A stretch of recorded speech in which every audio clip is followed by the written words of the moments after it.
My controlling wife is forcing our son to quit the one thing he loves because she thinks it will turn him into a sinner. I don't know if our marriage can survive this.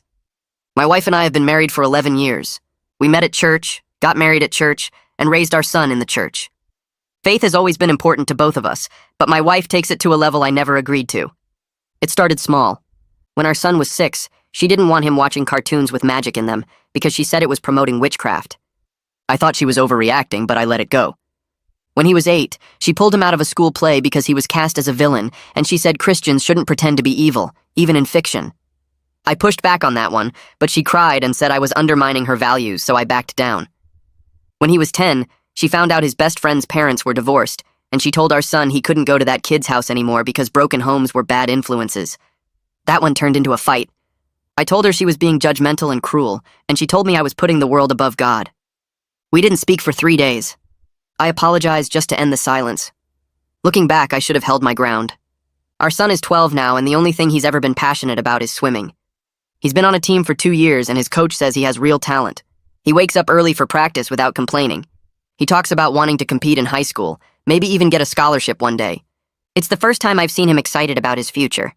Last month, my wife told me she wanted to pull him from the team. I asked her why, and she said she had been watching the practices and she didn't like what she saw.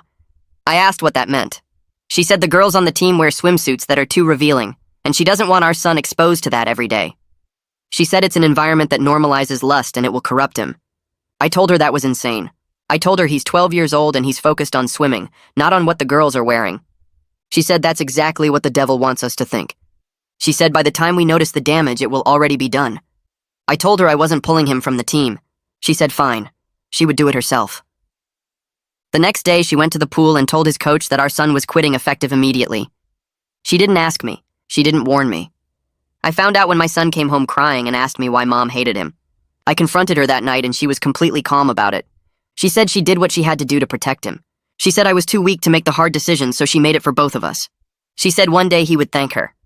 I told her she had no right to make that decision alone.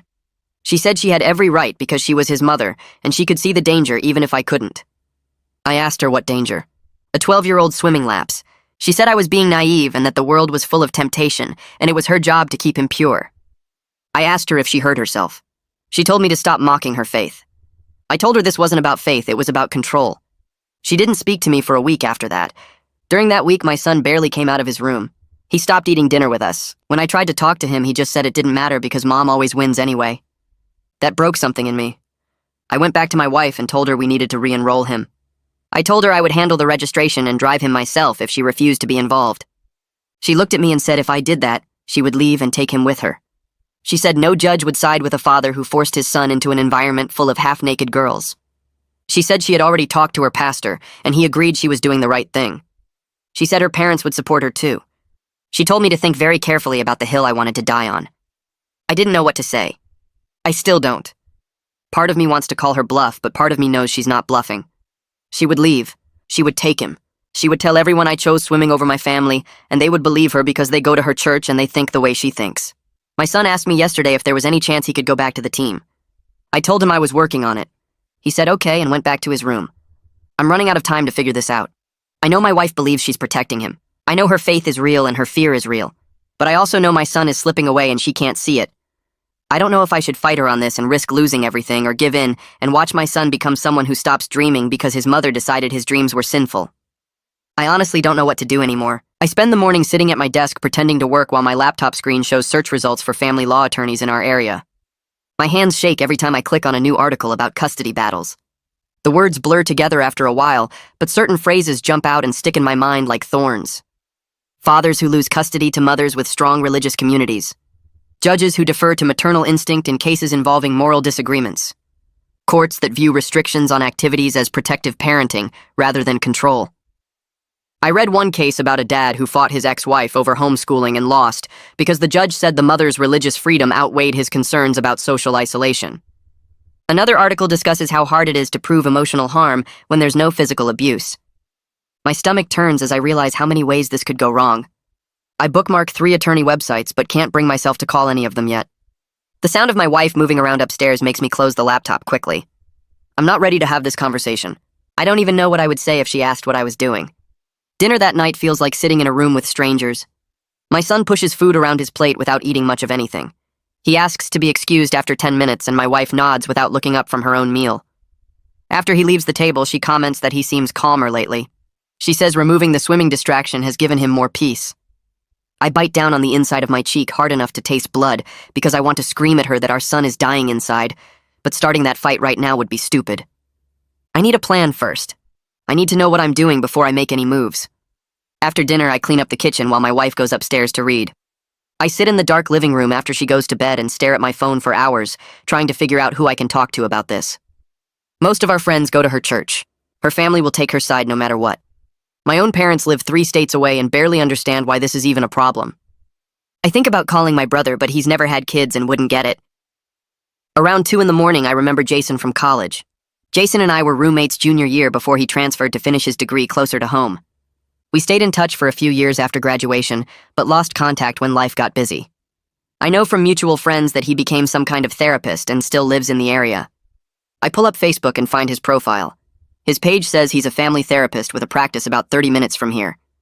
I stare at his contact info for another hour before I finally send him a message. I keep it short and vague.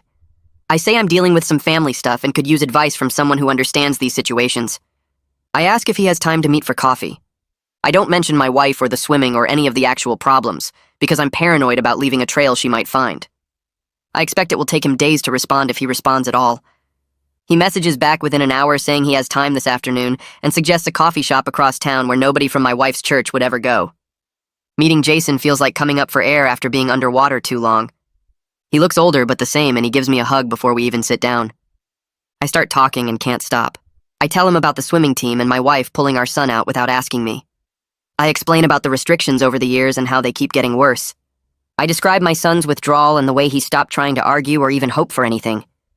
Jason listens without interrupting and asks questions that make me see things I've been trying not to see. He asks how my son's grades are doing, and I realize they've dropped. He asks if my son has friends outside of church, and I have to admit most of those friendships ended when my wife decided they were bad influences. He asks if my son talks about the future anymore, and I remember that he used to talk about college and swimming scholarships, and now he doesn't mention anything past next week. When I tell Jason about my wife's threat to leave and take our son with her, his whole face changes. He leans forward and his voice gets serious. He says I need to start writing everything down. He says I should document every restriction and every conversation and every change in my son's behavior. He tells me I need to talk to a family law attorney soon, even if I'm not ready to file anything yet. He says I need to understand my rights and my options before this gets worse. Jason pulls out his phone and shows me his wife's contact information. Her name is Michaela, and she's a child psychologist who works with kids from strict religious families. He says she specializes in helping children who've experienced religious trauma. The word trauma hits me hard. I've been telling myself this whole time that my wife is just being overprotective, that she's strict but not harmful, that our son will be fine once he gets older and has more independence. Hearing Jason use the word trauma makes it real in a way I wasn't ready for. I ask him if he really thinks my son is being traumatized, and Jason looks at me with something that might be pity. He says that isolation from normal activities and friendships, progressive restrictions on autonomy, and the level of control my wife exercises over every aspect of our son's life are all warning signs. He says the fact that my son has stopped hoping for anything and believes nothing he wants matters is a serious red flag. I agree to meet with Michaela next week, even though I feel guilty about going behind my wife's back. I tell myself I'm just gathering information. I tell myself I'm being smart and careful. I tell myself this isn't betrayal. Jason pays for the coffee and walks me to my car and tells me I'm doing the right thing by taking this seriously. I want to believe him. That weekend, my son finds me in the garage and asks if there's any chance he can go back to swimming. I tell him I'm working on it and try to sound more sure than I feel. He looks at me with so much hope in his eyes that I almost break down right there in front of him. I want to promise him everything will be okay, but I can't lie to him anymore. My wife comes outside and hears the end of our conversation. After my son goes back inside, she tells me I need to stop giving him false hope. She says I'm making this harder by not accepting her decision. She says the sooner he moves on from swimming, the sooner he can focus on things that actually matter. I realize as she's talking that she genuinely believes she's being kind. She thinks crushing his dreams quickly is better than letting him hope for something she'll never allow. She thinks she's protecting him from disappointment, when really she's teaching him that nothing he wants will ever matter. I don't say any of this out loud because I'm still not ready for the fight that would follow. I just nod and go back inside and hate myself a little bit more. I meet with Michaela at her office on Tuesday afternoon. The space is comfortable and quiet with toys in one corner and art supplies on a side table. She offers me tea and we sit in chairs that face each other instead of across a desk. She asks me to describe my son's behavior over the past 6 years, starting from when the restrictions began. I talk about the cartoons and the school play and the friend whose parents were divorced. I explain how each restriction led to another one and how my son stopped arguing after a while. Michaela takes notes and I can see her concern growing as I talk. She asks about his sleep and I admit he's been having trouble falling asleep lately. She asks about his appetite and I remember he barely eats dinner anymore. She asks if he's mentioned feeling sad or hopeless, and I think about all the times he said it doesn't matter what he wants. Michaela puts down her pen and looks at me directly. She says what I'm describing shows clear signs of harm from too much control. She says my son's giving up and pulling away are serious problems that shouldn't be ignored. She uses clinical terms that make everything sound worse and also more real. She talks about learned helplessness and emotional suppression and developmental harm. I feel sick listening to her because I've been living with this for years and telling myself it was fine. Michaela asks if my son has any adults in his life that he trusts and can talk to freely. I try to think of someone and realize with horror that my wife has slowly cut off almost every relationship like that. His old coach might have been one, but my wife ended that. Teachers at the school maybe, but my wife monitors his schoolwork closely, and he knows anything he says might get back to her. Friends' parents used to be safe, but most of those friendships are gone now. I tell Michaela all of this and watch her write more notes. She suggests I start rebuilding some of those connections carefully without making it obvious what I'm doing. She says, when I tell her my wife would never agree to secular counseling, Michaela nods like she expected that answer. She says the school counselor can start services if they have concerns about a student's well-being. She says I should reach out to the school and let them know what's going on. She gives me her card and tells me to call anytime. She says my son needs support from multiple adults right now, and I shouldn't try to handle this alone. I go home that night and find my son in his room staring at photos from his swim team. The pictures are spread across his bed, and he's just looking at them with this empty expression that makes my chest hurt. I sit down next to him without asking permission. I tell him honestly that his mom and I don't agree about the swimming situation. I tell him I'm trying to find a solution, but it might take some time. He doesn't look at me when he asks if I'm going to give up like I always do. The question cuts deeper than anything my wife has said, because he's completely right. I have given up every single time before this. I've backed down and apologized and let her win because it was easier than fighting. I've taught my son that I can't be counted on to protect him when it matters. I put my hand on his shoulder and tell him I'm not giving up this time. I tell him I'm talking to people who can help and making a real plan. He finally looks at me, and I can see he wants to believe me, but he's afraid to hope. I don't blame him. I wouldn't believe me either based on my history. I promise him I'm going to fix this, and then I leave his room before I start crying in front of him. The next morning, I call Coach Marguerite before I can talk myself out of it. I explain the situation as simply as I can without bad-mouthing my wife. I tell her my son wants to come back to the team and ask if that would be possible if I can work things out. Coach Marguerite's response is immediate and warm. She says she's had parents pull kids from the team for all kinds of reasons over the years, and my son would be welcomed back any time. She says he's a talented swimmer and the team has missed him. Then she says something that surprises me. She mentions that she's noticed over the years how uncomfortable my wife seemed at practices. She asks if there's anything she can do to help with the situation. I realize other adults have been watching this whole time. They've seen the pattern even if they didn't say anything. I thank her and tell her I'll be in touch soon. After I hang up, I sit in my car feeling like maybe I'm not as alone in this as I thought. Maybe there are people who will support my son if I can just be brave enough to ask for help. Maybe I can actually do this. I call the school the next morning and ask to speak with Marco Lombardi. The secretary puts me through and his voice is warm when he answers. I explain that I'm concerned about my son's behavior lately and would like to meet if he has time. Marco tells me he's actually been meaning to reach out because several teachers have mentioned that my son seems different this past month. He asks if I can come in Thursday afternoon. I agree and hang up feeling like maybe I'm not crazy for being worried, but I also feel scared about what he's going to tell me. That night at dinner, my wife sets down her fork and announces that she's enrolled our son in the church youth group. She says he'll be attending 3 evenings a week starting next Monday. My son's face goes completely blank. I recognize that look now. It's the same one he had when she pulled him from swimming. I ask if we can talk about this privately first. My wife looks at me like I've said something ridiculous. She says there's nothing to discuss because our son has too much free time now and idle hands are the devil's workshop. She says she's being a responsible parent by making sure he's surrounded by good Christian influences. My son stares at his plate and doesn't eat another bite. After he goes to bed, I find my wife in the kitchen and tell her I think our son should have some say in whether he attends youth group. She turns around and her expression is hard. She says children don't get to decide what's best for their spiritual development. She says my willingness to negotiate with him about everything is exactly why he's so resistant to proper authority. I tell her that forcing him into activities he doesn't want is pushing him away from faith entirely. She says I'm undermining her parenting and making it impossible for her to raise him right. I say she's controlling every aspect of his life and suffocating him. The argument gets louder. She accuses me of caring more about his happiness than his soul. I tell her she's using religion as an excuse to keep him isolated. She says I'm too weak to make hard decisions. I say she's too scared to let him be a normal kid. We go back and forth until I'm exhausted and she's crying angry tears. She tells me to sleep somewhere else. I grab a pillow and blanket and go to the couch. In the morning, she acts like nothing happened. She makes breakfast and tells our son cheerfully about all the fun activities the youth group does. He sits there eating his cereal and not responding.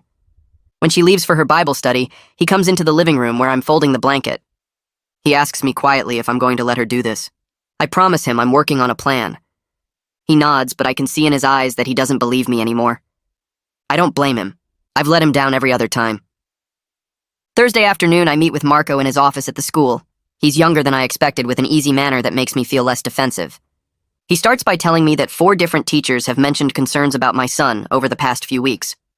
They've noticed he's more withdrawn in class. He doesn't participate like he used to. One teacher described his attitude as defeated. Marco asks gently about what's going on at home. I find myself telling him more than I planned. I explain about the swimming team and my wife's reasons for pulling him out. I mention the pattern of restrictions over the years. Marco listens carefully and takes notes. When I finish, he's quiet for a moment. Then he says he respects that families have different values, but he's concerned about my son's emotional well-being. He says the changes the teachers are seeing combined with what I've described suggest my son is struggling. He asks if I would consent to him starting some counseling sessions with my son at the school. I ask what that would involve. Marco explains that he would meet with my son once or twice a week during study hall. They would talk about coping skills and ways to express his feelings. The sessions would be confidential unless my son was in danger. I realize this is exactly what Michaela suggested. I tell Marco yes. He pulls out consent forms and I sign them right there. He assures me he'll focus on giving my son tools to handle stress and won't push any particular agenda. As I leave his office, I feel like I've just crossed a line I can't uncross. I made a major decision about my son without telling my wife. She's going to be furious when she finds out. But for the first time in years, I feel like I'm actually helping my son instead of just trying to keep peace. That evening, Jason calls to check on me. I tell him about the youth group announcement and the school counseling I just authorized. My voice breaks when I'm explaining it, and suddenly I'm crying on the phone. Jason lets me get it out. Then he tells me I'm making the right choices to protect my son. He says I need to prepare for my wife's reaction when she discovers I'm taking action without her approval. He suggests I talk to a family law attorney this week. Not necessarily to file anything, but just to understand my rights and options if this escalates. He gives me a name, Verity Wainwright. He says she's helped several of his clients navigate custody issues. I write down her number. 2 days later, I'm sitting in Verity's office laying out the entire situation. I start from 6 years ago with the cartoon ban and walk through every restriction and conflict up to the swimming crisis and the school counseling I just authorized. Verity listens without interrupting and takes detailed notes. When I finish, she explains that custody decisions focus on the child's best interests. She says a pattern of one parent isolating a child from normal activities and social connections could be concerning to a judge. She asks if I've been documenting everything. I tell her about the notes I've been keeping. She says that's good, and the school counselor's involvement strengthens my position if this goes to court. Then she asks about my wife's support network. I explain about her church community and her pastor who validated her decision about swimming. I mention her parents who share her views and would back her up in any custody fight. Verity nods seriously. She says religious freedom is protected, but not when it causes demonstrable harm to a child. She explains that the key would be showing that my son's emotional health is suffering under these restrictions. She advises me to keep detailed notes of every incident, save all text messages and emails, continue building relationships with professionals like Marco who can speak to my son's well-being. She says if my wife does file for custody, I need to be ready to demonstrate a pattern of harm. I leave her office and sit in my car for 20 minutes. Now I have concrete information about custody law and my rights.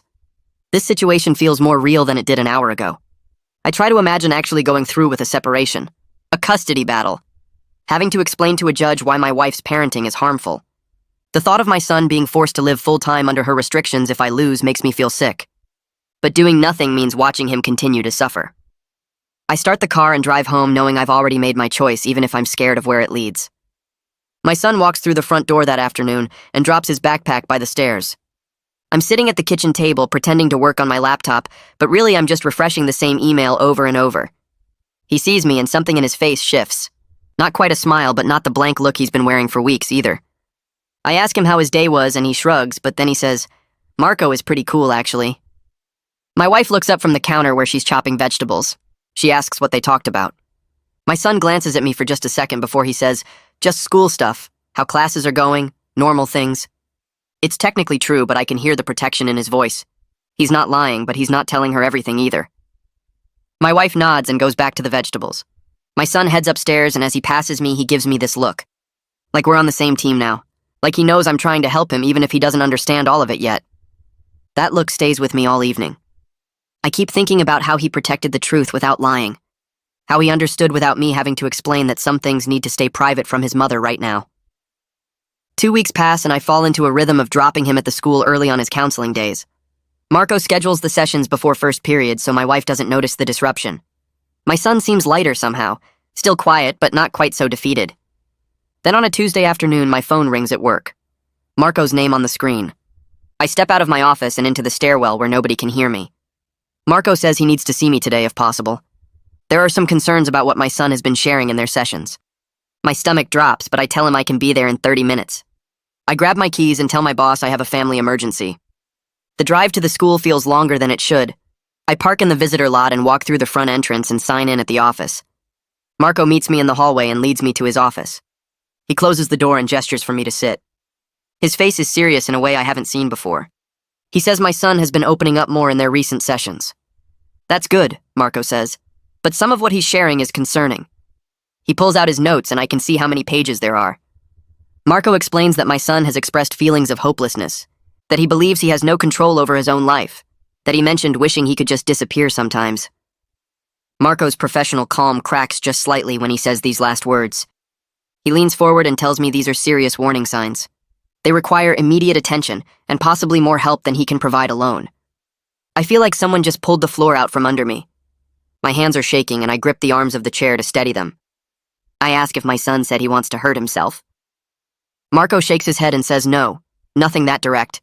But the level of despair he's showing is bad enough that Marco is recommending more help. He wants both parents involved now. He needs to bring my wife into this. I have to tell him that my wife doesn't know about these sessions, that she's going to be beyond angry when she finds out. Marco nods like he expected this. He says he understands that's difficult, but at this point my son's safety matters more than parental conflict. He's going to call my wife today. He's going to request a joint meeting with both of us. I try to argue, but Marco cuts me off gently. He says this isn't optional anymore. The school has a responsibility when a student shows these kinds of warning signs. I sit there feeling sick. All I wanted was to help my son, and now I've created a situation that's going to explode in my face. Marco gives me a minute to process. Then he asks if there's anything else I need to tell him about the home situation. I find myself explaining about the swimming and the restrictions and how my wife sees danger everywhere. Marco takes more notes. He says this helps him understand the context better. He promises he'll handle the call to my wife carefully, but he has to make it happen today. I drive home in a fog. My brain keeps replaying Marco's words. Hopelessness, no control, wishing he could disappear. How did I let it get this bad? How did I not see how much he was suffering? I pull into the driveway and my wife's car is already there even though it's barely 3 in the afternoon. She never comes home early. I walk in and she's standing in the kitchen with her phone in her hand and her face is red. She sees me and starts yelling immediately. She wants to know why I authorized counseling behind her back. What lies has our son been telling this counselor? Why did I go around her like she doesn't matter? I try to explain that I was worried about him, that he seemed so depressed and I thought talking to someone might help. She cuts me off and says secular counselors don't understand spiritual warfare, that our son is being coached to see normal parenting as abuse, that this is exactly what happens when you let the world into your family. The fight that follows is worse than any we've ever had. We're both yelling. My son's door upstairs stays closed and I know he can hear everything. My wife's voice gets louder as she accuses me of conspiring with outsiders. She says I'm undermining her authority and poisoning our son against her faith. I tell her that our son is suffering, that she's too blinded by fear to see what's happening to him. She responds that I'm too weak to protect him from a corrupt world. That's why God gave mothers stronger instincts, she says. Her voice is shaking now. I mention that Marco used words like hopelessness and despair to describe our son's state. She laughs, but it's not a real laugh. She says that's what happens when you let secular people into a child's mind instead of filling it with scripture. That counselors like Marco are trained to see problems where there aren't any, to make children doubt their parents. I ask her if she's even listening to herself. Our son told someone he wishes he could disappear. She goes quiet for a second. Then she says he wouldn't feel that way if I hadn't been questioning her decisions and making him think he should have more freedom. She blames me for all of it. The argument ends when my wife declares she's calling her pastor right now. She's calling her parents too. We're going to have proper Christian counseling instead of this secular garbage. I tell her I'm not stopping the school counseling no matter what her pastor says. She stares at me like she's seeing a stranger. She says I've changed, that I'm not the man she married, that the man she married would have trusted her spiritual discernment. I respond that maybe I'm finally becoming the father our son actually needs instead of the one who just keeps peace. She turns and walks out of the room. I hear her footsteps on the stairs and then her bedroom door slams. That night I sleep in the guest room. I can hear my wife on the phone through the wall. Her voice rises and falls for hours. I assume she's talking to her parents and her pastor, building her case against me. Around 10, there's a soft knock on my door. I open it and my son is standing there in his pajamas. His eyes are red. He asks me quietly if we're getting divorced. I want to lie and tell him everything will be fine, but I can't do that anymore. I tell him honestly that I don't know what's going to happen, but I promise him I'm not going to stop fighting for him to have a normal life, for him to do things he loves, for him to not have to live in fear all the time. He doesn't say anything for a minute. Then he steps forward and hugs me tighter than he has in years. He whispers thank you against my shoulder. Then he goes back to his room and closes the door softly. The next morning, my wife is already dressed and waiting in the kitchen when I come downstairs. She informs me that her pastor wants to meet with both of us. Her parents are driving up this weekend to help us work through this crisis. The way she says crisis makes it clear she thinks I'm the crisis. I agree to meet with the pastor because refusing would just make things worse. But I tell her I'm also continuing to work with Marco, and with the attorney I consulted last week. Her face goes completely pale when I mention the attorney. She asks if I'm planning to divorce her. Her voice is smaller now, almost scared. I tell her I'm planning to protect our son. What happens to our marriage depends on whether she can see that her restrictions are actually hurting him. She doesn't respond. She just picks up her purse and leaves for her Bible study without another word. I sit at the kitchen table for a long time after she's gone. Then I make a decision. I pull out my phone and call Coach Marguerite. She answers on the second ring. I explain that the situation at home has gotten worse, that my wife and I are barely speaking, that I'm trying to help my son but everything is falling apart. I ask if there's any way my son could attend just one practice, just to see his old teammates, just to be in the water again for an hour. Coach Marguerite doesn't hesitate. She says yes immediately. She'll mark him as a guest so there's no problem with enrollment. She says to bring him by Friday afternoon. I thank her and my voice cracks a little. She tells me she's been coaching for 15 years and she's seen parents fight over sports before. She says I'm doing the right thing by putting my son first. That swimming isn't just a sport for kids like him, it's where they find themselves. Friday afternoon, I pick my son up from the school. He gets in the car and asks where we're going. I tell him we're going to the pool. His whole face changes. He asks if Mom knows and I tell him no, not yet. But I'm handling it. He doesn't say anything else, but I can see him trying not to smile, trying not to hope too much in case this gets taken away again. We drive to the rec center and I park in the lot. My son gets out slowly, like he's not sure this is real. We walk in and the smell of chlorine hits us immediately. His shoulders relax. We head to the pool deck and Coach Marguerite sees us and waves. The other kids notice my son and several of them run over. They're asking where he's been and saying they missed him. My son is smiling for real now. Coach Marguerite tells him to get changed and join them for warm-ups. Watching my son back in the water is like watching someone come back to life. He dives in and his form is still strong even after a month away. He's laughing and joking with the other kids between laps. During a break, Coach Marguerite pulls me aside. She says she can see the difference in him immediately. The tension he was carrying is gone. This is where he belongs, she tells me. I watch him swim another lap and I know she's right. When practice ends, my son comes over dripping wet and grinning. He thanks me. Then he thanks me again in the car. Then a third time when we pull into our driveway. I tell him he doesn't have to keep thanking me. He says yes he does because this is the first time in forever that someone chose what he wanted over what was easier. My wife is waiting in the kitchen when we pull into the driveway. I can see her through the window standing by the sink with her arms crossed. My son notices too and his smile fades. He looks at me and I tell him it's going to be okay. We walk in through the garage door and she's right there. She looks at my son's wet hair and then at me. She doesn't say anything at first. She just walks over to him and leans in close. She smells the chlorine on him and her whole face changes. She steps back and asks where we've been. My son looks at the floor. I tell her we went to the pool. She asks if I deliberately went against her decision. I say yes. I took him to swim practice because it makes him happy and there's nothing wrong with that. She turns to my son and tells him to go to his room. He leaves without looking at either of us. Once he's gone, she asks me if I understand what I've just done. I tell her I gave our son an hour of doing something he loves. She says I've proven I can't be trusted. She says she's going to have to take more direct action to protect him from my poor judgment. I ask what that means, and she doesn't answer. She just walks past me and goes upstairs. The next 2 days are silent. My wife doesn't speak to me except to tell me that her pastor wants to meet with both of us. I agree because refusing would make things worse. The meeting is on Thursday evening at the church. We drive there separately. I get there first and wait in the parking lot. When she arrives, she walks straight inside without acknowledging me. I follow her in. The pastor's office is small with a desk and 3 chairs. He's already sitting behind the desk when we walk in. He stands up and shakes my wife's hand and then mine. He tells us to sit down. My wife sits in the chair closest to his desk. I take the other one. The pastor opens with a prayer asking for wisdom and guidance. Then he looks at me and says, my wife has shared her concerns about our son's activities. He says he wants to hear my perspective. I start to explain that our son loves swimming and that pulling him from the team has hurt him emotionally. The pastor holds up his hand. He says he understands my concern, but that there are spiritual dangers I might not be seeing. He says wives are called to be keepers of the home.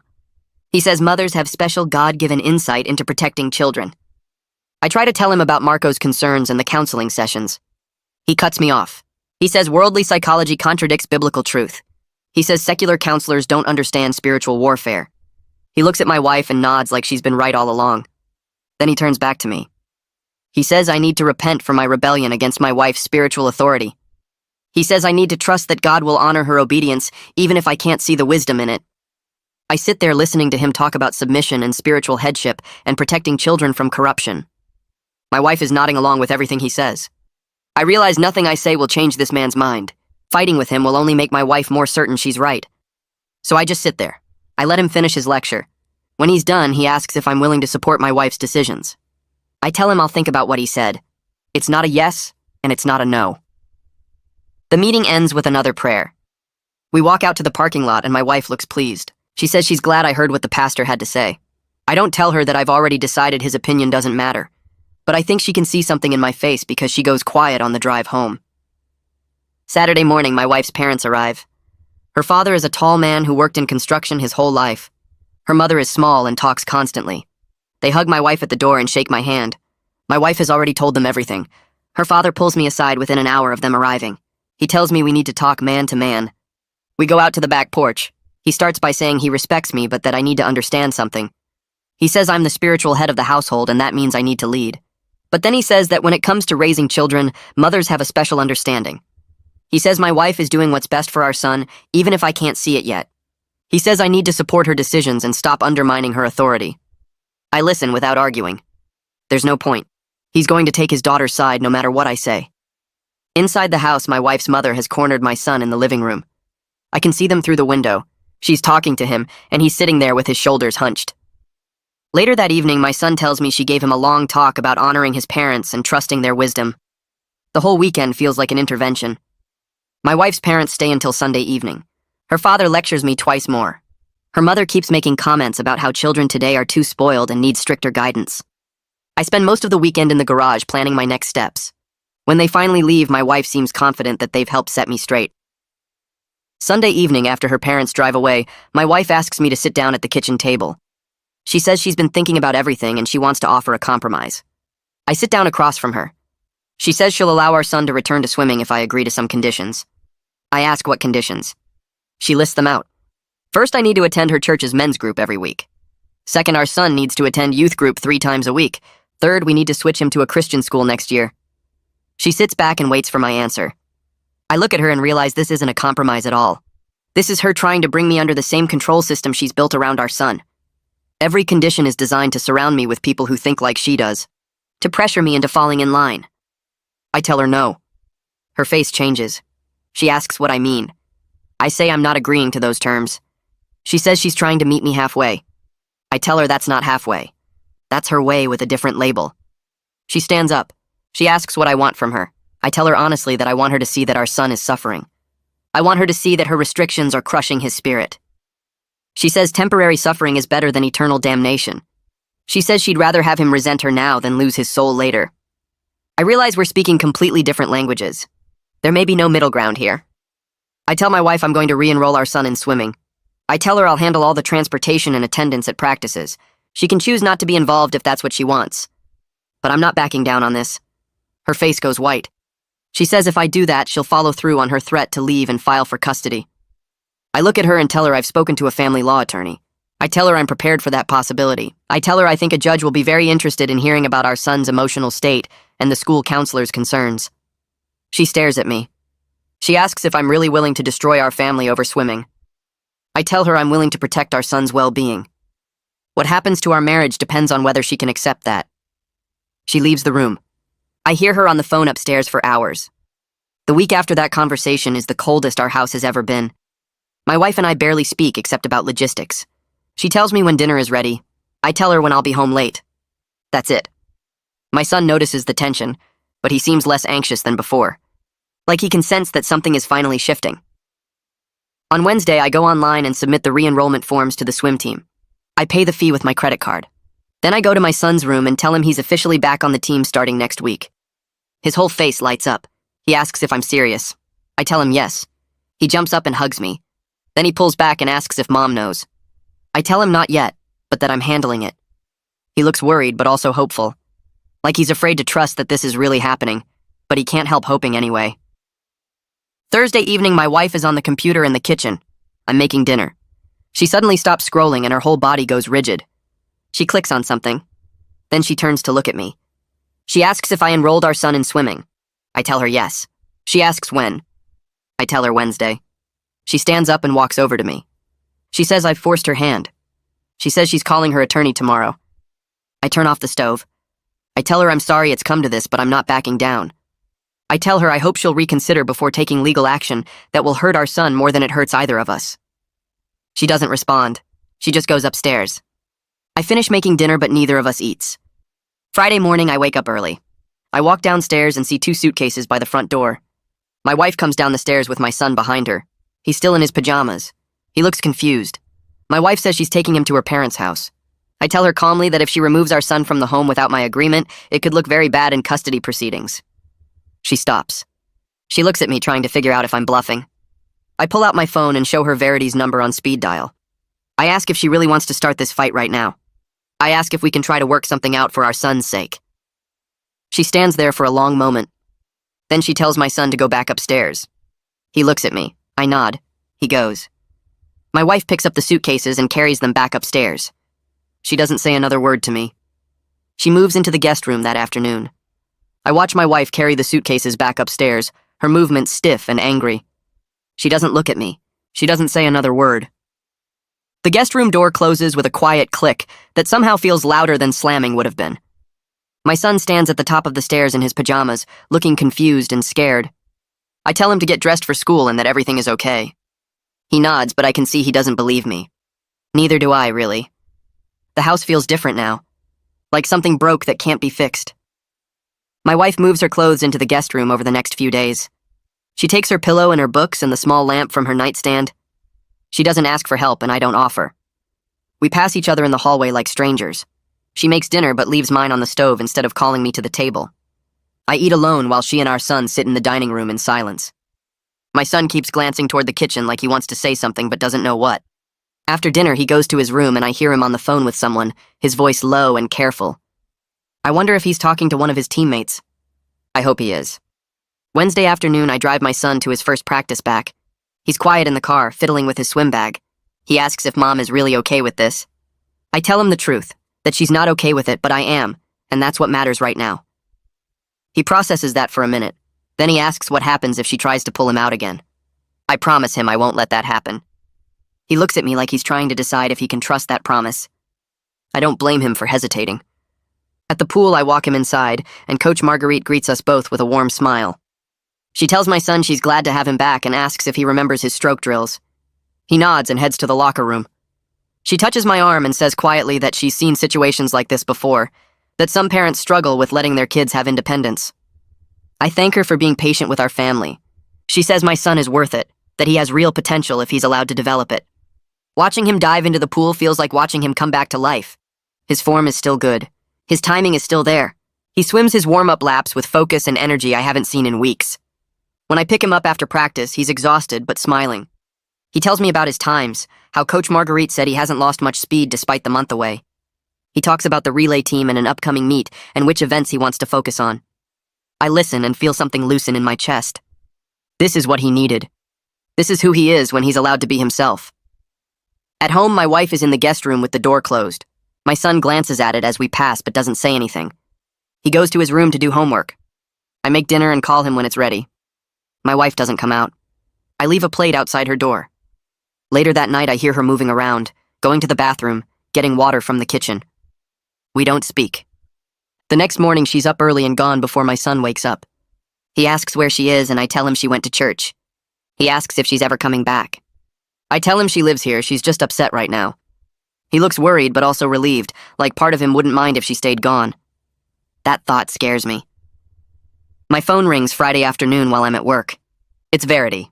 She says my wife's attorney contacted her office about a potential custody case. My stomach drops. Verity says we need to meet immediately to prepare. I leave work early and drive to her office downtown. In her conference room, Verity spreads out papers and opens her laptop. She explains that my wife's attorney sent a preliminary letter outlining their position. They're going to claim I'm exposing our son to immoral influences against my wife's religious convictions. They're going to argue that her religious freedom should be respected in custody arrangements. Verity says this is actually a weaker argument than she expected because it relies heavily on religious freedom without addressing our son's actual well-being. I ask what we need to do. She says we need documentation of everything. My son's emotional decline before I re-enrolled him. The school counselor's concerns. Any evidence that my wife's restrictions were causing him harm. We spend 2 hours going through Marco's notes and emails.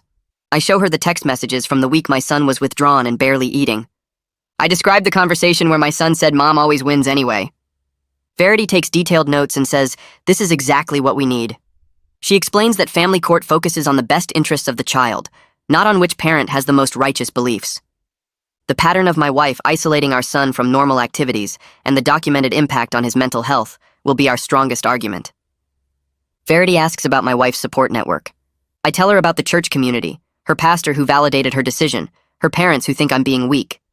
She nods seriously and says that support network could work against us if they testify that my wife is a devoted mother protecting her child. But she also says their extreme views might actually help our case if they come across as unreasonable to a judge. She advises me to keep detailed notes of every incident from now on. Save all text messages and emails. Document every time my son comes home happy from swimming, and every time my wife refuses to acknowledge his activities. Build a clear timeline that shows the difference in his well-being before and after I stood up to her restrictions. I leave her office feeling both empowered and terrified. This is really happening. We're heading toward a custody battle. The thought makes me sick, but doing nothing would be worse. I sit in my car in the parking garage for 20 minutes trying to steady my breathing. My phone buzzes with a text from my son asking what's for dinner. I force myself to focus on that simple question and drive home. Marco calls me Monday morning and asks if I can come in for a meeting. I tell my boss I have a family emergency and leave work. In Marco's office, he looks more serious than usual. He says my son has been talking about the changes at home during their sessions. He seems both hopeful and anxious about what's happening. He's worried about his parents splitting up, but also relieved that someone is finally fighting for him to have normal experiences. Marco pauses and looks at me directly. He says my son told him that for the first time in years, he feels like maybe his life doesn't have to be completely controlled by fear. That his dad is actually standing up for him instead of just saying he will. Marco says he's willing to testify if needed about the emotional state my son was in before and the improvement he's seeing now. The weight of that offer hits me hard.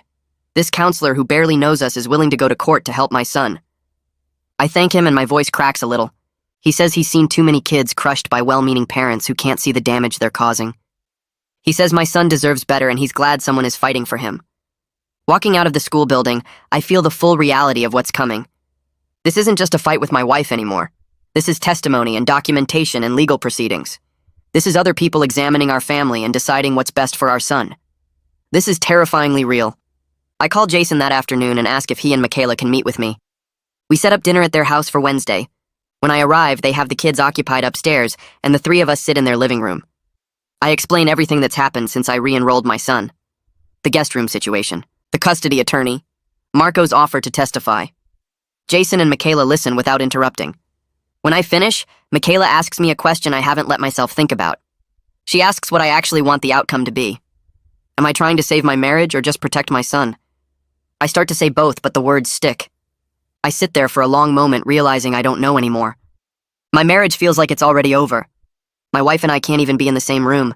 We can't agree on the most basic aspects of parenting. I tell them honestly that I don't know if my marriage can be saved when we have such fundamentally different views about how to raise our son. Michaela nods gently. She says that staying in a marriage where I have to constantly fight for my son's well-being isn't sustainable for anyone. Not for me, not for my wife, and especially not for my son. She says sometimes the most loving thing is to create healthy, separate environments where both parents can have relationships with their child without the constant conflict. Jason adds that my son is already seeing the difference between a home where he's controlled and a home where he's supported. That clarity will only get stronger as this process continues. I feel something shift inside me as they talk. I've been trying to save a marriage that might not be worth saving. I've been afraid of divorce when maybe divorce is actually the answer that gives my son the best chance at a healthy life. 3 weeks after I re-enrolled my son in swimming, a process server shows up at my door. I sign for the envelope and my hands shake even though I knew this was coming. Inside are custody papers, official legal documents with case numbers and court stamps. My wife is asking for primary custody with supervised visitation for me. The petition claims I'm exposing our son to harmful influences against her religious convictions. It describes the swim team as an environment that normalizes immodesty and temptation. It argues that her religious freedom as a parent should be protected and respected. I read through the whole thing twice, feeling sick. Then I call Verity. She tells me to bring the papers to her office immediately. An hour later, we're sitting in her conference room, and she's reading through everything with a pen in hand. She makes notes in the margins and circles certain phrases. When she finishes, she looks up and says, "This is actually weaker than she expected." The entire argument relies on religious freedom without addressing our son's well-being at all. There's no mention of his emotional state, his documented decline, or the improvement since he returned to activities. It's all about my wife's beliefs and her right to parent according to those beliefs. Verity says this gives us strong grounds to fight it. Family court isn't about whose beliefs are more valid, it's about what's best for the child. And we have documentation that our son suffered under her restrictions and improved when those restrictions were lifted. She says we're going to counter with our own filing asking for primary custody with regular visitation for my wife. We're going to show the pattern of psychological harm her restrictions caused and argue that our son needs a primary home where he's allowed to be a normal kid. The hardest part is telling my son about the custody case. I wait until after dinner when he's relaxed from swim practice. I sit on his bed and try to explain it in terms he can understand. I tell him that his mom and I are having trouble agreeing about what's best for him, so we're going to let a judge help us figure it out. He's quiet for a minute. Then he asks if he has to choose between us. I tell him that's not how it works. The judge will care about what's best for him and his opinion matters, but he's not the one making the choice. He processes that. Then he asks me something that breaks my heart. He asks if his mom even wants him if she's trying to control everything he does. I feel my throat tighten. I don't have a good answer. I tell him his mom loves him very much. She just shows it in ways that aren't always healthy. I tell him she's scared of losing him, either to the world or to me, and that fear makes her try to control everything. He nods slowly. Then he says something that surprises me. He says he's not scared anymore. He was scared when Mom pulled him from swimming and he thought he'd never get to go back. But now he's more worried about having to live with her full-time again. He asks if there's any way he can tell the judge that he wants to live with me. I tell him that when kids are 12, judges do listen to what they want. He looks relieved. Then he hugs me and says, "Thank you for not giving up this time." I hold him and feel the weight of every time I did give up before. Marco calls me in after my son's next counseling session. He says something significant happened today. My son asked if he could talk to the judge himself. Marco explained that at 12 he's old enough that his preferences will be considered, and he asked what my son would want to say. Marco pulls out his notes and reads me what my son told him.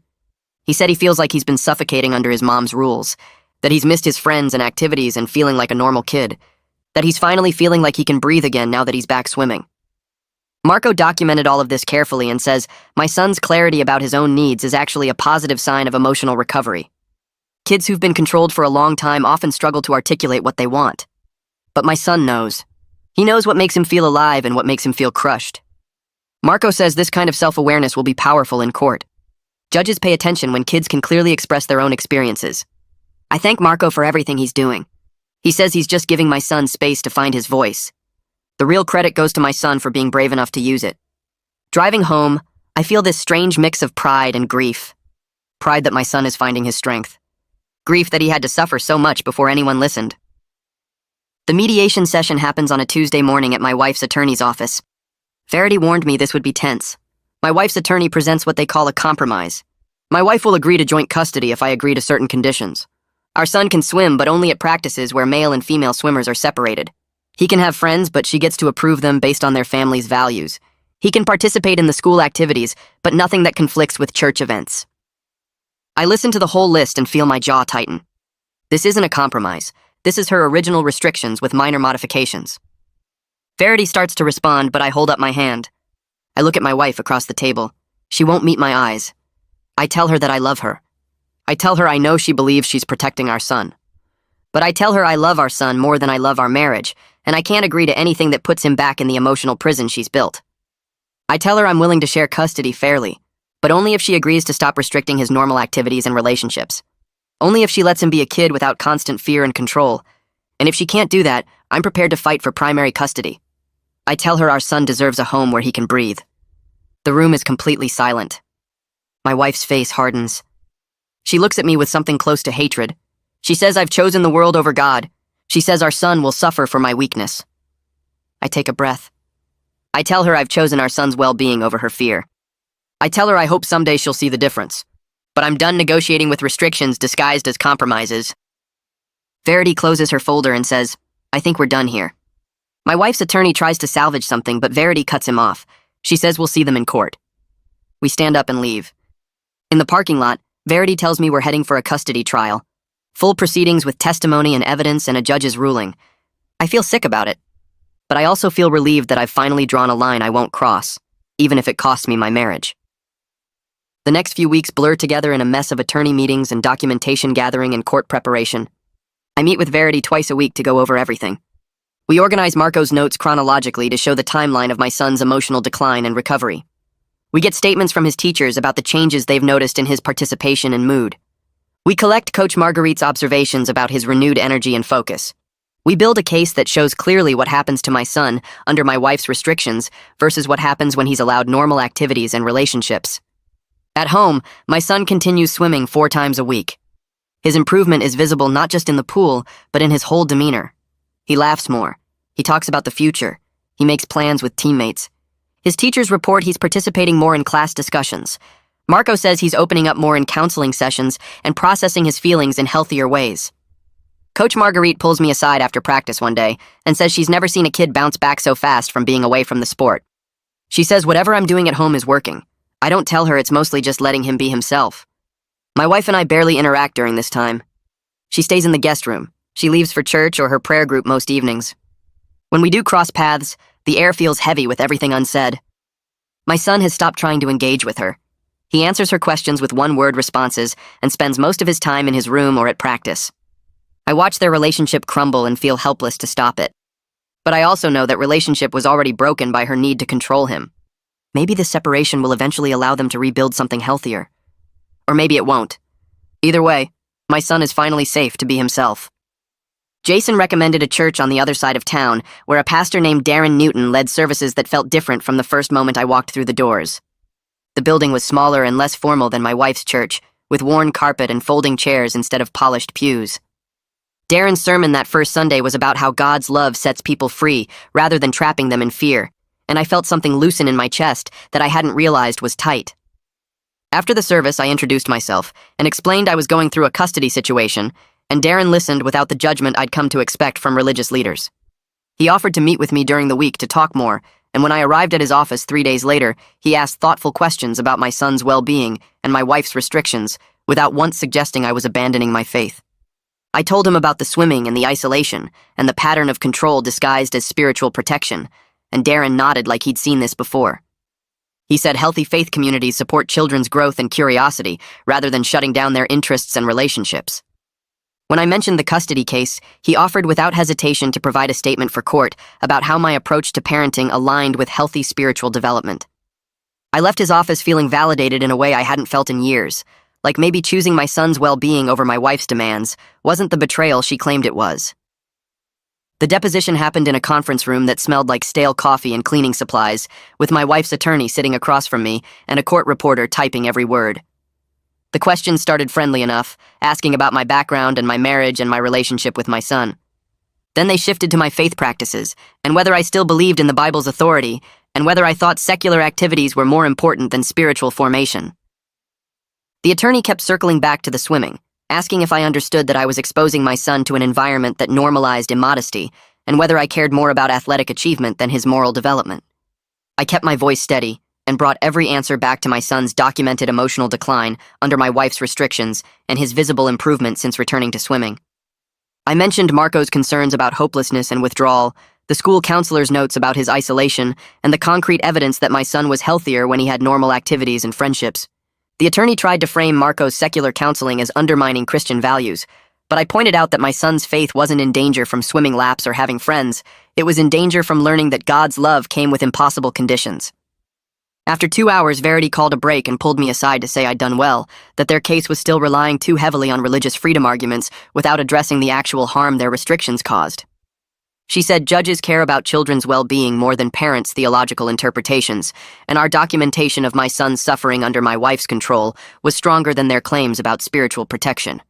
The custody evaluator was a woman in her 50s with kind eyes and a notebook she filled constantly during our meetings. She spent 3 hours at my apartment asking questions about my parenting approach and my son's daily routine and how I handled discipline and emotional support.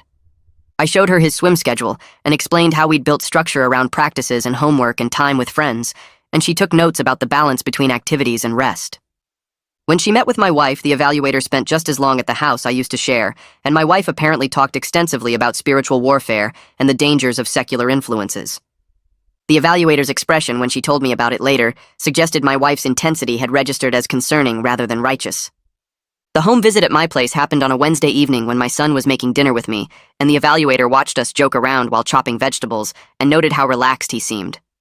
At my wife's house during her visit the following week, my son was noticeably quieter and more careful with his words, and the evaluator documented the difference in her report. The final interview happened just with my son, and when the evaluator asked him directly what he wanted, he said clearly that he wanted to live primarily with me, but still see his mom regularly. He said he wanted to keep swimming and have normal friendships and not feel like every interest or activity was something he had to defend or justify. The evaluator asked if he loved both his parents, and he said yes immediately, but then added that loving his mom was easier when he didn't have to live under her rules all the time. I built a routine for my son that became the backbone of our new life together, with swimming practice 4 mornings a week before school and twice on weekends. Marco continued seeing him every Wednesday during lunch period, and those sessions became a safe space where my son could process the ongoing tension with his mother and his anxiety about the custody proceedings. Jason and Michaela invited us over most Friday nights, and their son Lowell started mentoring my son, both in swimming technique and in navigating the social dynamics of being a competitive athlete. Watching them in the pool together, or talking about training strategies made me realize how much my son had been missing by not having older role models who shared his interests. My son started smiling more during those weeks, making jokes at dinner and talking about upcoming swim meets with genuine excitement rather than the guarded hope he'd shown before. His grades improved as his stress decreased, and his teachers reported he was participating more in class discussions and seemed more confident overall. These changes became central to our custody case, with Marco documenting the week-by-week improvement in my son's emotional state and Verity collecting statements from his teachers about the visible difference in his engagement and mood. Coach Marguerite provided detailed notes about his renewed focus and energy in the pool, and how his times were improving steadily as he regained the conditioning he'd lost during the month away from the team. Every piece of evidence pointed to the same conclusion, that my son thrived when he had normal activities and supportive relationships, and suffered when those things were restricted in the name of spiritual protection. The custody evaluator's report arrived in Verity's office 6 weeks after the evaluation process ended, and she called me immediately to say it was strongly in our favor. The report recommended primary custody to me with regular visitation for my wife, citing specific concerns about her restrictive parenting style and its documented negative impact on our son's emotional health. The evaluator had included detailed observations about the difference in my son's demeanor between our 2 homes, noting that he was noticeably more relaxed and talkative at my place compared to the careful, guarded behavior he showed at his mother's house. The report specifically mentioned the dramatic improvement in his well-being since returning to swimming and having more autonomy over his activities and friendships. It recommended that any custody arrangement should prioritize maintaining his current routine and support systems, including his swim team, his school counseling, and his relationship with Jason and Michaela's family. My wife's attorney immediately filed a motion challenging the report, arguing that it relied too heavily on secular psychological standards and didn't give proper weight to a mother's religious convictions about child rearing.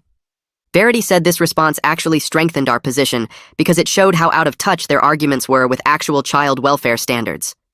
She explained that courts don't ignore religious beliefs, but they also don't let those beliefs override documented harm to a child's mental health, and our case had extensive documentation of that harm under my wife's restrictions.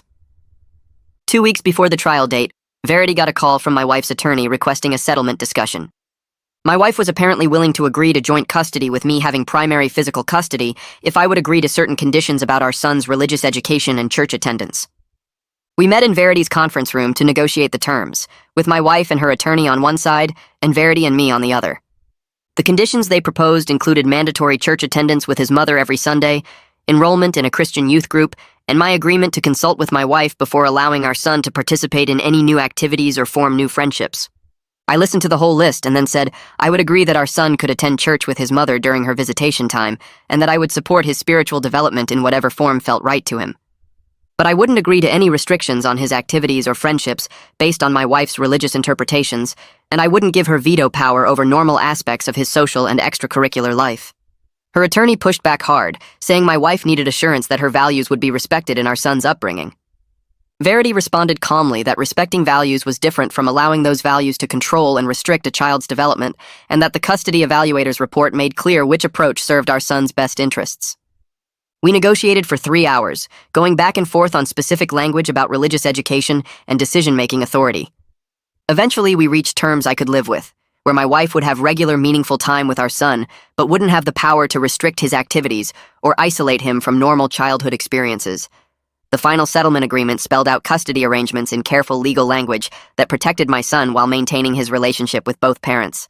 He would live primarily with me during the school year, with Wednesday evening dinners at his mother's house and alternating weekends from Friday after school through Sunday evening.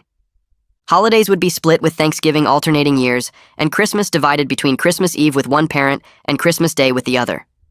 My wife agreed explicitly not to interfere with his swimming or other extracurricular activities, and we would share decision-making about major issues like education and medical care, with a requirement to consult each other before making significant changes. The agreement included a provision that either parent could request modification if circumstances changed substantially, but any modification would need to prioritize our son's emotional well-being and maintain his current support systems. It wasn't perfect, and I knew my wife was deeply unhappy with terms that limited her control over his daily life and activities. But it protected our son from the restrictions that had been crushing him while giving him regular time with his mother in manageable doses. Verity reviewed every clause with me carefully, making sure I understood both my rights and my responsibilities under the agreement. When I signed the papers, my hand shook slightly, knowing this document represented the formal end of my marriage and the beginning of a new structure for our family. My wife and I met one last time before the final signing, sitting across from each other in a neutral conference room with no attorneys present. She looked tired and older than I remembered, with lines around her eyes that seemed deeper than they'd been months ago. She told me she believed I was making a terrible mistake and that I would regret prioritizing worldly activities over spiritual protection. She said our son would grow up without proper moral guidance and would one day understand that she had been trying to save him from corruption. I listened without interrupting and then told her honestly that I believed our son would grow into a healthy, faithful adult because he was learning that faith didn't require fear and control. I said he was discovering that God's love could coexist with normal childhood experiences and that spiritual development didn't mean isolation from the world. She shook her head and said I was naive, that I couldn't see the dangers she saw because I'd never taken spiritual warfare seriously enough. I told her I hoped that over time she would see our son thriving with more freedom and realize that her fears hadn't come true. I said I hoped she could eventually find peace with the arrangement and focus on building a healthier relationship with him during her visitation time. She didn't respond for a long moment, just stared at her hands folded on the table. When she finally looked up, there was something in her eyes that might have been doubt or might have been exhaustion, some crack in the certainty she'd always carried like armor. We stood up and left without saying anything else, and I drove home knowing that conversation was the closest thing to closure we would get. 6 weeks after the custody arrangement was finalized, my son was flourishing in ways I hadn't known were possible. He made the top relay team at swimming, beating his previous times consistently and earning praise from Coach Marguerite about his improved technique and endurance. His grades jumped from mostly B's and C's to mostly A's and B's, and his teachers reported he was participating actively in class discussions and showing genuine curiosity about the material. He made several new friends at the school, kids who shared his interests in swimming and video games and normal 12-year-old activities. The Wednesday evening visits with his mother were tense, according to what he told me, with her still trying to control what he talked about and how he spent his time during those few hours. But he said the visits were manageable because they were short and because he knew he was coming home to my place afterward where he could breathe. The alternating weekend visits were harder, full days where his mother tried to fill every moment with church activities and Bible study and conversations about spiritual warfare. My son learned to endure them by keeping his responses brief and his real thoughts private, which wasn't ideal, but was better than the constant conflict that had defined their relationship before. Marco continued seeing him weekly and reported that my son's emotional recovery was progressing well, though he still struggled with anxiety about disappointing people and needed ongoing support to build healthier patterns. But the overall trajectory was unmistakably positive. A kid who'd been shutting down and giving up was now engaged with his life and excited about his future. I asked my son one evening if we could talk about everything that had happened, and we sat on the couch in my apartment with the TV off and the room quiet. I apologized for not standing up to his mother sooner, for all the years he spent feeling trapped and believing no one would fight for him. I told him I should have drawn boundaries much earlier, instead of letting things escalate to the point where legal intervention was necessary. He was quiet for a minute, and then said he wasn't angry at me anymore, that he understood I'd been trying to keep the family together, and that must have been really hard. Then he said something that made my eyes sting with tears, that he was glad I finally chose him, even though it meant our family breaking apart.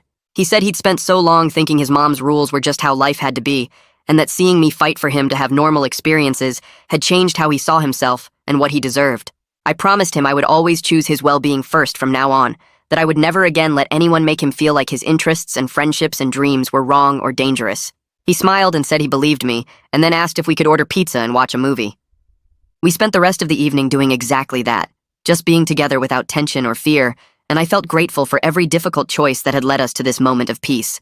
The co-parenting app on my phone became the main way my wife and I communicated. Short messages about pickup times and doctor appointments that kept things practical without getting emotional. She dropped our son off Wednesday evenings at 6 and picked him up at 8, 2 hours that felt tense according to what he told me, but were manageable because they had clear boundaries. The alternating weekends were harder, full days Saturday and Sunday where she filled every moment with church activities and Bible studies and conversations about staying pure. My son learned to give short answers and keep his real thoughts to himself during those visits, which wasn't what I wanted for him, but was better than the constant fighting that used to happen. He told me one Wednesday after she dropped him off that his mom had started going to a different church, one that wasn't quite as strict about everything. She'd mentioned it casually during their dinner together, saying the new pastor talked more about God's love than about all the dangers in the world. I asked if she seemed happier, and my son shrugged, said she seemed less angry maybe, but still watched everything he said like she was waiting for him to mess up. The legal paperwork for our separation sat in a folder on my kitchen counter, forms we'd both signed agreeing to finalize the divorce after 6 months of living apart. Neither of us talked about it directly, but the reality hung between every interaction. This marriage that had lasted 11 years now reduced to logistics and scheduling. I felt sad about it most days, mourning the life we'd planned together and the family we'd tried to build. But I also felt relieved that my son could finally breathe without someone monitoring his every thought and activity. Jason called me one Saturday morning while my son was at his mom's place and asked how I was holding up with the single parenting situation. I told him honestly that some days were great and some days were exhausting, that figuring out cooking and cleaning and homework help while working full-time was harder than I'd expected. He laughed and said welcome to what Michaela had been doing for years, then invited us over for dinner the following week. When we showed up at their house on Tuesday evening, their son Lowell answered the door and immediately started talking to my son about an upcoming swim meet, the two of them heading to Lowell's room while the adults stayed in the kitchen.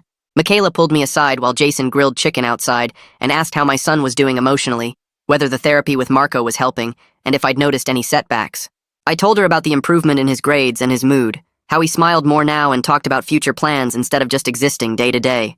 She nodded and said she could see the difference just from watching him interact with Lowell, that he seemed more confident and less afraid of saying the wrong thing. Over dinner, the four of us talked about normal family stuff, school projects and swim times and a movie Lowell wanted to see, and I realized my son was experiencing what healthy family dynamics looked like for maybe the first time. After we left, my son said quietly in the car that he liked going to their house because nobody was watching him to make sure he didn't think bad thoughts. That one sentence made me grateful all over again for Jason and Michaela's steady presence in our lives, this support system that had become crucial for both of us. Marguerite caught me after practice one Thursday evening and asked if I had a minute to talk about my son's progress. We stood by the pool while the other kids dried off and gathered their bags, and she told me his times had improved enough that he'd qualified for a regional competition happening in 6 weeks. She explained that college scouts sometimes attended these bigger meets looking for promising young swimmers, that it was early to think about scholarships but good for him to get comfortable competing at higher levels. My son was excited when I told him in the car, but also nervous, asking what if he messed up in front of all those people and disappointed everyone.